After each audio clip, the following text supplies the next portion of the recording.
வீடியோனா ஏதாவது பேசுங்க. எது பேசணும்? நல்லா தான் பேசணும்.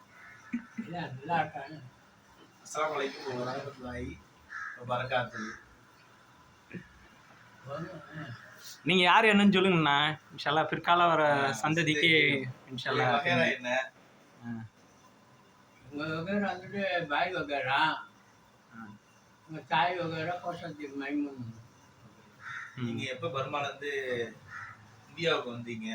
இந்தியாவுல எந்த மாநிலத்துக்கு வந்தீங்க? பர்மால இருந்து 1965 வந்திருக்கீங்க. அதாவது தமிழகத்துக்கு வந்திருக்கீங்க, தமிழ்நாட்டுக்கு. தமிழ்நாட்டுல திருச்சியில தான் நீங்க வந்ததேவா இல்ல வேற எதுவும் தொழில் ரீதியா வந்திருக்கீங்க? 40 வருஷம் இருந்தோம். தெப்பப்படுத்த பிரம்மாபுத்திரம். புதூருக்கு நீங்க எப்படி போனீங்க? புதூர் எங்க சொந்த ஊரு. புதூர்ல எங்களுக்கு வீடு வாசல் இருக்கு. ஆனா புதூர் சொந்த ஊர்னா எப்படி சொல்றது? நீங்க பர்மால இருக்கும்போது எப்படி எங்க புதூர் எப்படி சொந்த ஊர்? நாங்க பரம்பரா புதூருக்கு ஆரம்பிச்சோம். புதூர்ல இருந்து பர்மாவுக்கு போட்டு போனோம். ஓ, ஓகே ஓகே ஓகே.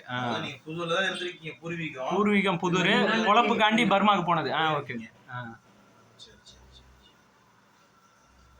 உங்களுக்கு எத்தனை பிள்ளைங்க? 4 பிள்ளைங்க, 2 ஆம்பளை பிள்ளை, 2 பொம்பளை பிள்ளை.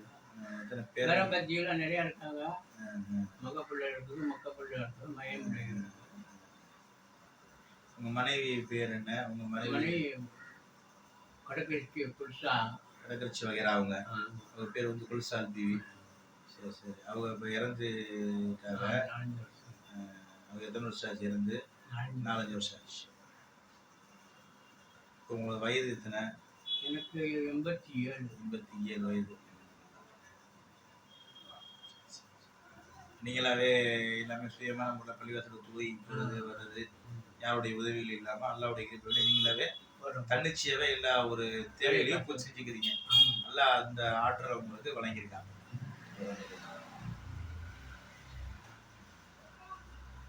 நீங்க வரக்கூடிய இளைஞர் சமுதாயத்துக்கும் என்ன நீங்க சொல்ல விரும்புறீங்க? பொய் சொல்லாமல் இருந்தால் போதுமானது. பொய் சொல்றதா குறைச்சிக்கிறதா. வியாபாரங்கள்ல எப்படி வியாபாரம் பண்ணணும்? வியாபாரத்தில் பொறுமை வேணும். பொய் சொல்லாமல் பொய்யை குறைச்சிக்கிறது நல்லது. குடும்பங்களை எப்படி வாழணும்? தாய் தந்தையருக்கு எப்படி கட்டுப்படணும்? உறவை எப்படி பேணி பாதுகாக்கணும்? உறவை முடிக்கிற ரசூலை முடிக்கிற மாதிரி ஆகணும். உறவை முடிக்கிறவங்க ரசூலாவை முடிக்கிற மாதிரி ஆகிடும்.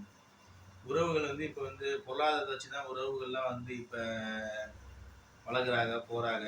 ஒரு கல்யாண காட்சி இருந்தால் பொருளாதாரத்தை வச்சு தான் என்ன செய்கிறாங்க? கூப்பிடுறாங்க, முன்னுரிமை கொடுக்குறாங்க. அவங்கள சபையில் முன்னே நிற்க வைக்கிறாங்க.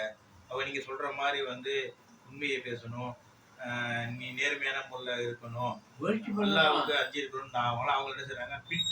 பின் தள்ளிடுறாங்க. பின் தங்கினா என்ன? அவங்கள வாழ்க்கை அவங்கள அமைதியான முறையில் போயிட்டே இருக்காங்க. அப்போ அந்த மாதிரி உறவுகளை நம்ம வந்து துண்டிக்கணுமா துண்டிக்க கூடாதா? துண்டிக்கிறதுனால நம்மளுக்கு தான் பாதிப்பு. சரி, அந்த இடத்துல நமக்கு வந்து சபையில் நமக்கு வந்து ஒரு கண்ணியம் கிடைக்க மாட்டேங்குது. அப்போ நம்ம எப்படி கண்ணியம் அவங்கள்ட்ட எப்படி நம்ம உறவாடுறது?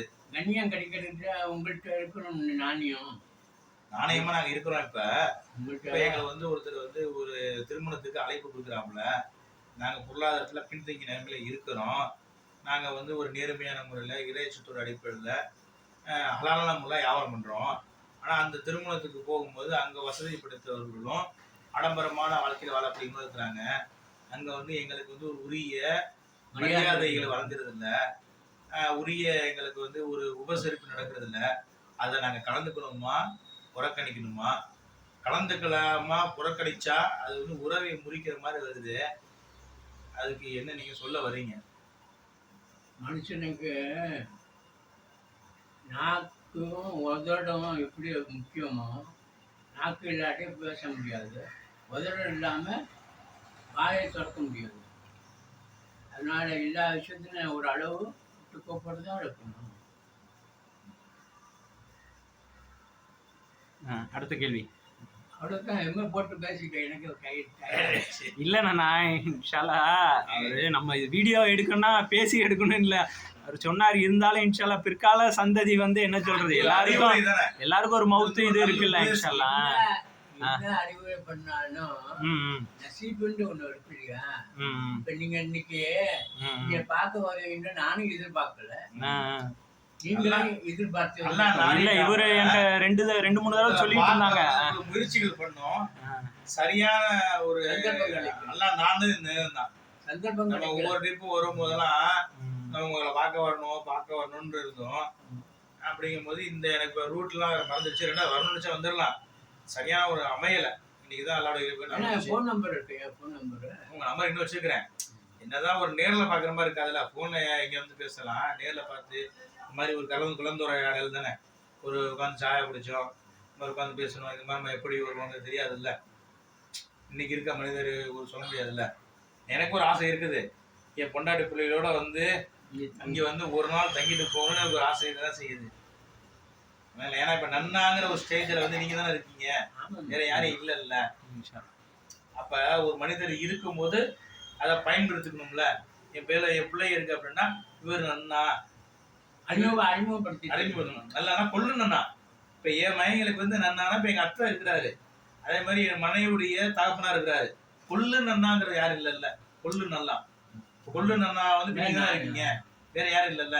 கொள்ளு நன்னியும் வந்து என் மனைவியுடைய அம்மா இருக்கிறாங்க, மனைவியுடைய நன்னி இருக்கிறாங்க. அவங்க வந்து கோயாவுடைய மனைவி அவங்க இருக்கிறாங்க. கொள்ளி நன்னி நம்ம குடும்பத்துல யாரும் இல்ல. அந்த வழியில பார்த்தோம்னா சம்சாரத்து மட்டும் தான் இருக்கிறாங்க.